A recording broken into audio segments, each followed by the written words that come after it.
Hi friends हानी friends channel एक नतून ब्लगे आपनादेर स्वागत। आशा करी सबाई भालो आछेन, आमिओ खूब भालो आछि। और बंधुरा देखुन आज के निये निয়েছি দুটো কচুর লতি। এগুলো কিন্তু একটু মানে জল অভাবে এরকম কালো হয়ে গেছে। যখন বর্ষাকাল থাকে এগুলো সবুজ থাকে। তো আমি এগুলোকে আঁশ ছাড়ানোর চেষ্টা করছিলাম বডিতে, কিন্তু হলো না। তাই আমি এরকম পিস পিস করে কেটে নেব।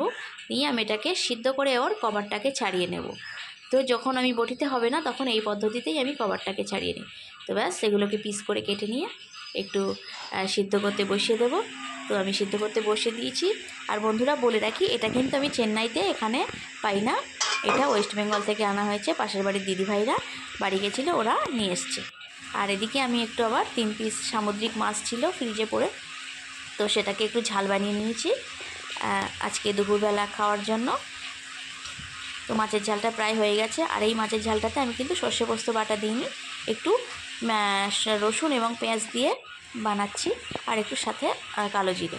আর এদিকে দেখুন আমার কচুর লতিটাকে কিন্তু ছাড়ানো হয়ে গেছে সুন্দরভাবে। এটার কভারটাকে রিমুভ করে নিয়েছি, আর দেখতে এরকম লাগছে। তো এবারে চলুন এটাকে রান্না করি। তো কড়াইতে একটু তেল দিয়ে দিলাম, আর তার সাথে একটু পেঁয়াজও দিয়ে দিলাম। পেঁয়াজটা একটুখানি বেশি পরিমাণে দিতে হবে, যাতে আমার অল্প একটু আছে, তো তার জন্যই যতটা প্রয়োজন ততটা পেঁয়াজ দিয়েছি। আর আমি এর মধ্যে কিন্তু একটু রসুনও দিয়ে দেবো। ব্যাস এটাকে একটু ভাজা হয়ে গেলেই হলো। তো রসুনটা হালকা একটু ভেজে নিই 2-1 মিনিটের মতো। আর এর মধ্যে এবার একটু কয়েকটা টুকরো করা টমেটো দিয়ে দিই। টমেটোটা হয়ে গেছে, ভালো করে ভাজা ম্যাশড হয়ে গেছে। এবারে আমি একটু জিরে বাটা দিয়ে দিলাম।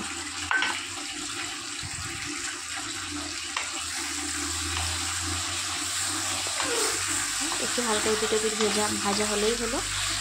আর এই কচুর লতিটা কারা কারা খেতে ভালোবাসেন প্লিজ আমাকে কমেন্টস করে জানাবেন। কেননা আমরা তো গ্রামের ওদিকে কচু গাছ মোটামুটি থাকলেই চলে যাই একটা কোদাল আর ঝুড়ি নিয়ে, এক ঝুড়ি তুলে নিয়ে আসি, এনে এরকম সিদ্ধ করে রান্না করে খাই।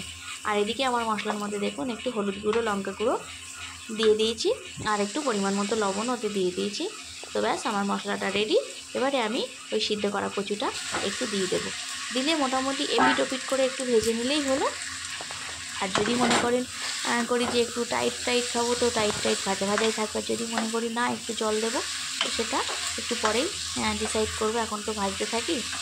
আর আপনারা এটা কোনো দিন কেউ খেয়েছেন কি না অবশ্যই, গ্রামে যারা মানুষ তারা তো অবশ্যই এটা খেয়েছেন। যারা শহরে আছে তাদের কথা আমি জানতে চাইবো একটু। তো দেখুন আবার আমি এখানে একটু জলও দিয়ে দিয়েছিলাম, কেননা গায়ে জড়িয়ে লেগে যাচ্ছিল। ব্যাস যতটুকু জল দিয়েছি এটাকেই একটু হালকা ভাজা হয়ে গেলেই হলো। তো দেখুন আমার কচুর লতি রান্নাটা হয়ে গেছে। তো আজকে দুপুরের খাবারে আমার এই কচুর লতি, একটু তরকারি আর এই মাছের ঝাল। তো বন্ধুরা এই ছিল আজকে আমার ব্লগটি ভালো লাগলে একটা লাইক করে দেবেন। সবাই আমার পাশে থাকবেন, আমাকে বন্ধু করে নেবেন। আর ততক্ষণ পর্যন্ত সুস্থ থাকবেন, ভালো থাকবেন। চলে আসবো নতুন একটা ভিডিও নিয়ে, নতুন একটা ব্লগে। আজকে মতো তাহলে এই পর্যন্ত আসি, টাটা। সবাই ভালো থাকবে। আর ব্লগটি ভালো লাগলে একটা লাইক করে দেবেন।